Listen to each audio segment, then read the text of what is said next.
एक पत्नी की डायरी में ऐसा क्या था कि जिसे पढ़कर पति और उसके पूरे परिवार वालों की आंखों में आंसू आ गए। हमीद से डांट खाने के बाद हानिया अपने आंसू पोंछते हुए रसोई घर में आ गई और रात के भोजन की तैयारी करने लगी। हानिया और हमीद की शादी को 20 साल हो चुके थे। उनके 2 बच्चे थे, हम्माद और हीना, जो कॉलेज में पढ़ते थे। हानिया और हमीद की अरेंज मैरिज थी। पहले पहले हमीद हानिया से बहुत प्रेम करता था और उसका ख्याल भी रखता था, लेकिन धीरे धीरे प्यार बेरुखी में बदल गया और हमीद की देखा देखी में बच्चे भी हानिया से बदतमीजी करते। बचपन में बच्चों की बदतमीजी पर जब हानिया उन्हें डांट लगाती तो हमीद हानिया पर ही गुस्सा करता और इसका परिणाम यह हुआ कि बच्चों की बदतमीजी बढ़ती गई। हानिया घर की मालकिन तो थी, लेकिन अपने ही घर में उसका कोई आदर सम्मान नहीं था। हमीद हर छोटी छोटी बात पर हानिया पर गुस्सा करता। आज भी चाय में थोड़ी सी चीनी कम होने की वजह से उसे डांट पड़ी थी। हानिया अपने परिवार वालों से इतना प्रेम करती थी कि उनके गुस्से और बदतमीजी को नज़रअंदाज कर देती थी। शायद यही उसकी सबसे बड़ी गलती थी। वैसे तो वह अपने घर वालों से कुछ कहती नहीं थी, लेकिन वह एक डायरी लिखा करती जिसमें वह अपने दिल का सारा हाल लिख दिया करती। शादी से लेकर अब तक जो कुछ भी उसके जीवन में अच्छा या बुरा हुआ, वह सब कुछ उसने अपनी डायरी में लिखा हुआ था। एक बार रसोई घर में काम करते समय अचानक उसका सर चकरा गया और वह जमीन पर धड़ाम से गिर गई। जब उसे होश आया तो उसने अपने आप को अस्पताल में पाया। डॉक्टर ने हमीद को बताया कि अनिया के सर में एक गांठ है जो शायद टेंशन की वजह से हो सकती है। इस पर हमीद कहने लगा, इसे किस बात की टेंशन? वह तो अपने घर में आराम से है और घर में हर चीज़ की सुविधा है। इसकी मदद के लिए काम वाली मासी भी है। डॉक्टर ने कहा, यह तो नहीं पता, लेकिन इन्हें कुछ दिन अस्पताल में ही रखना पड़ेगा और यहाँ इनका इलाज किया जाएगा। ऑपरेशन की ज़रूरत नहीं है, दवाइयों से भी यह गांठ धीरे धीरे गल जाएगी। बस इन्हें डॉक्टरों की देखरेख में रखना जरूरी है। खैर, हमीद हानिया को अस्पताल में भर्ती करवाकर घर वापस आ गया। हानिया से ज़्यादा हमीद और बच्चों को इस बात की चिंता थी कि अब घर का काम कौन करेगा। घर की साफ सफाई के लिए जो मासी आती थी, वह कुछ ज़रूरी काम से अपने गांव गई थी, तो अब सारे काम का भार हमीद और बच्चों पर ही आ गया था। उसने अपनी बेटी से कहा कि वह बर्तन धोकर झाड़ू लगाए और बेटे को पौधों को पानी देने के लिए कहा। बेटी ने काम करने से साफ मना कर दिया तो हमीद ने कहा, तुम लड़की हो और तुम ये सारे काम आने चाहिए।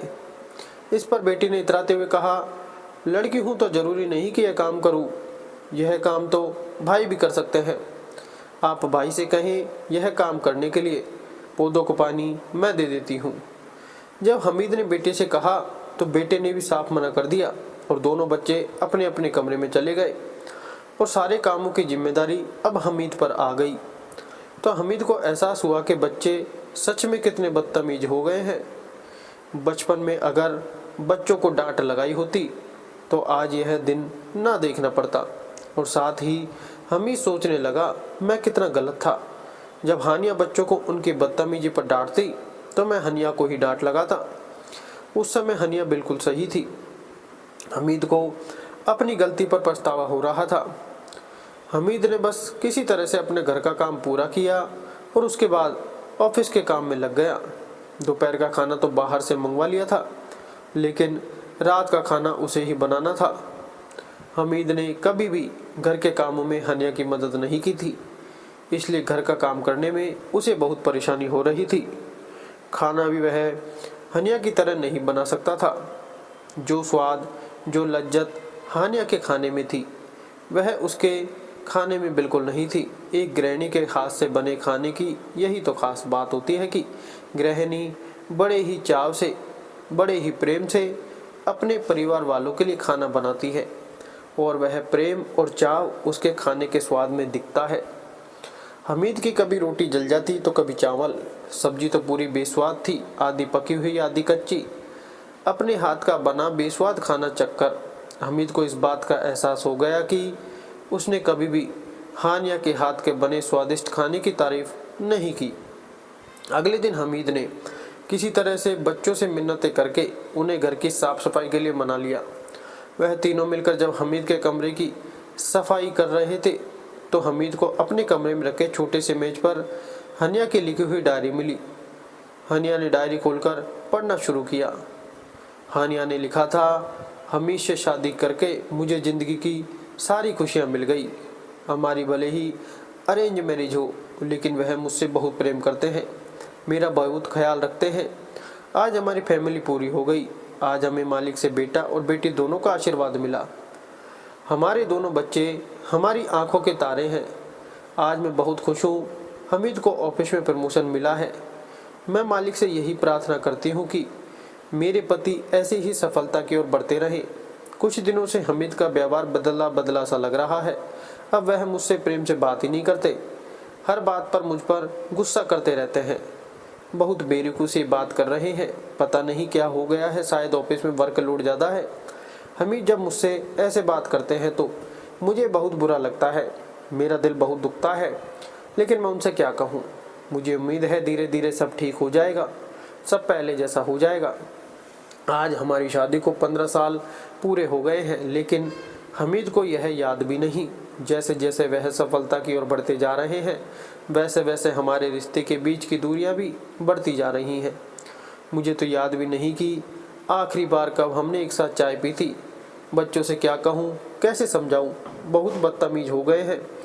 बचपन में जब उनको डांटती थी तो हमीद मुझे ही डांट देते थे, और यह सब उनके लाड़ प्यार का ही नतीजा है कि बच्चों के पास उनकी माँ के लिए समय ही नहीं है। वह मुझसे तभी बात करते हैं जब उन्हें कुछ काम होता है। फिर भी मैं माँ हूँ, मैं अपने बच्चों के लिए मालिक से हमेशा प्रार्थना करती रहूँगी कि वे दोनों हमेशा खुश रहें, उन पर किसी भी तरह का कोई संकट ना आए, वे दोनों हमेशा स्वस्थ रहें और सफलता की ऊंचाइयों को छुएं। मेरे पति और बच्चे भले ही मुझसे बेरुखी से बात करते हो, भले ही वह मेरा आदर सम्मान न करें, मगर मैं उनसे बहुत प्रेम करती हूँ। मैं उनसे कभी नाराज़ नहीं हो सकती। मुझे उम्मीद है कि सब कुछ ठीक हो जाएगा। हाँ, मुझे बुरा लगता उस समय जब मैं सबके लिए बड़े चाव से, बड़े प्रेम से खाना बनाती, सब खाकर निकल जाते, लेकिन कभी मेरी तारीफ नहीं की। हाँ, अगर कभी खाने में कोई ऊंच नीच हो जाए तो सब बातें सुनाते हैं। हाँ, मुझे बहुत बुरा लगता उस समय भी जब मुझे बिना अपनी गलती के हमीद से माफ़ी मांगनी पड़ती है, इस डर से कि हमारे बीच की दूरियां और ना बढ़ जाए। अगर मैं कभी हमीद से नाराज़ हो जाऊं या उनसे बात ना करूं तो इससे उन्हें कोई फ़र्क नहीं पड़ता। उस समय भी मुझे बुरा लगता। मैं समझ नहीं पाती, आप लोगों के दिल में तो मेरा कोई भी आदर सम्मान नहीं है, तो फिर भी क्यों मैं आप लोगों से इतना प्रेम करती हूँ? क्यों यह उम्मीद लगा बैठी हूँ कि एक दिन सब कुछ ठीक हो जाएगा? पता नहीं वह दिन कभी आएगा भी या नहीं। अपने परिवार की खुशियों के लिए मैं अपनी ख्वाहिशों और अपने सपनों को भूल गई। अपनी जिम्मेदारियों को निभाते निभाते एक हाउसवाइफ बनकर रह गई। मेरे बच्चों, क्या तुम्हें यह लगता है कि तुम्हारी माँ अनपढ़ है या तुम्हारे बाकी दोस्तों की माँओं की तरह मेरे पास कोई डिग्री नहीं है या मैं नौकरी नहीं करती? मेरे बच्चों, मैं तुमको बता दूं कि मैं MSc टॉपर हूँ। तुमने तो इस बारे में मुझसे कभी पूछा ही नहीं। मेरे बच्चों, अपने दोस्तों से पूछो कि उनकी बड़ी बड़ी पोस्ट पर जॉब करने वाली माँ के पास क्या इतना समय होता है? जब वह बीमार होते हैं तो सारी रात अपनी नींद को भूलकर उनकी माँ उनके सिराने बैठती है, उनका ख्याल रखती है कि जब मेरा बच्चा माँ कहे तो मैं उसके पास रहूं। जब हीना ने यह सुना तो उसकी आंखों में आंसू आ गए और उसे वह पल याद आ गए जब वह बहुत बीमार थी। उसे बहुत तेज बुखार था। उस समय सिर्फ उसकी माँ ही थी जो उसके पास थी, और एक पल के लिए भी उसने उसे अकेला नहीं छोड़ा था। रात भर हीना के सर पर ठंडे पानी की पट्टियाँ रखी थी ताकि उसकी बेटी जल्दी से ठीक हो जाए। हम्माद को भी वह पल याद आ गए कि जब उसका एक्सीडेंट हुआ था तो किस तरह उसकी माँ ने उसकी देखभाल की थी और उसके स्वास्थ्य के लिए मालिक से प्रार्थना की थी। एक पल के लिए भी वह अपनी जगह से हिली भी नहीं थी।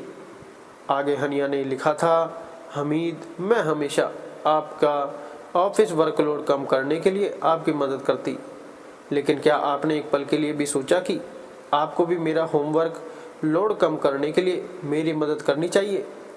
वह सब रहने दे, कम से कम आप इतना तो कह सकते थे कि हानिया, तुम हम सबके लिए कितना कुछ करती हो। आपके इन शब्दों से दिल को कितना सुकून मिलता और एक नई ऊर्जा जाग उठती। मुझे खुशी होती कि मेरे पति मेरे बारे में कितना सोचते हैं।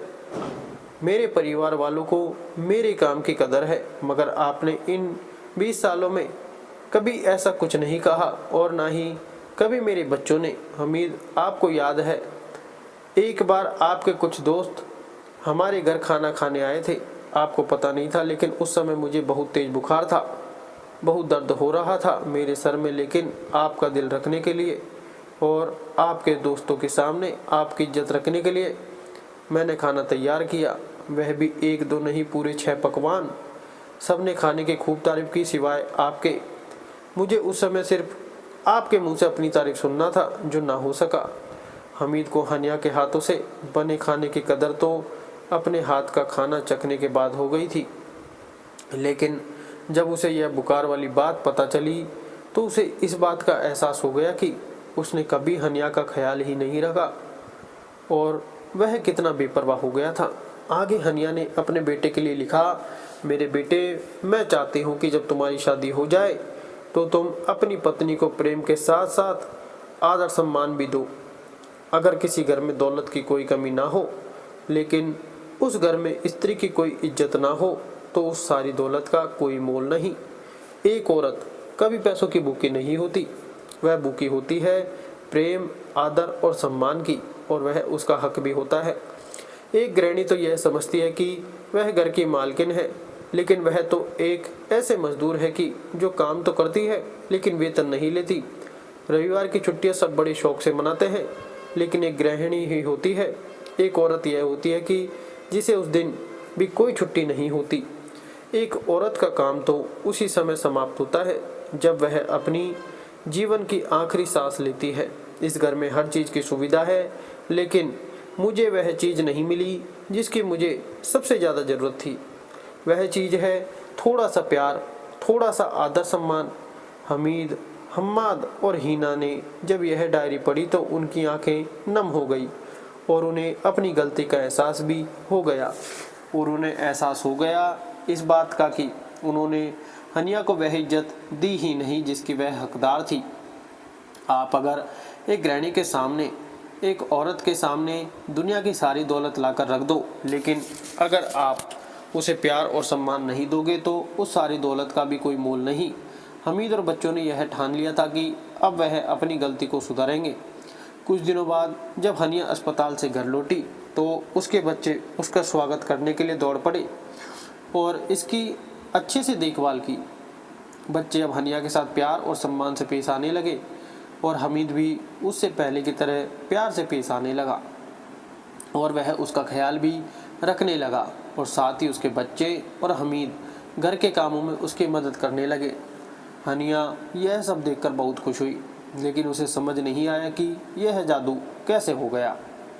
कहीं वह कोई सुंदर स्वप्न तो नहीं देख रही, कहीं यह सपना टूट न जाए और पहला जैसा न हो जाए। लेकिन वह नहीं जानती थी कि यह सब उसकी छोटी सी डायरी का कमाल था, और वह खुश थी कि उसकी उम्मीद रंग लाई। वह हमेशा सोचा करती थी कि एक ना एक दिन सब कुछ ठीक हो जाएगा। दोस्तों, आपके घर में भी ऐसी हनिया होगी जो अपने पति और बच्चों से और अपने परिवार वालों से सिर्फ थोड़ा सा प्यार और थोड़ा सा सम्मान चाहती होगी। उन्हें सम्मान दो, उनका ख्याल रखो, क्योंकि एक औरत यह है जो आपकी पीढ़ी को आगे बढ़ाती है, उसी से घर की रौनक है। अगर तुम औरत को खुश रखोगे, गृहिणी को खुश रखोगे, तो तुम भी खुश रहोगे। अपनी माँ, पत्नी, बहन और बेटी की इज्जत करो, उनका ख्याल रखो। वीडियो अच्छी लगी तो वीडियो को लाइक करो, चैनल को सब्सक्राइब जरूर करो। धन्यवाद।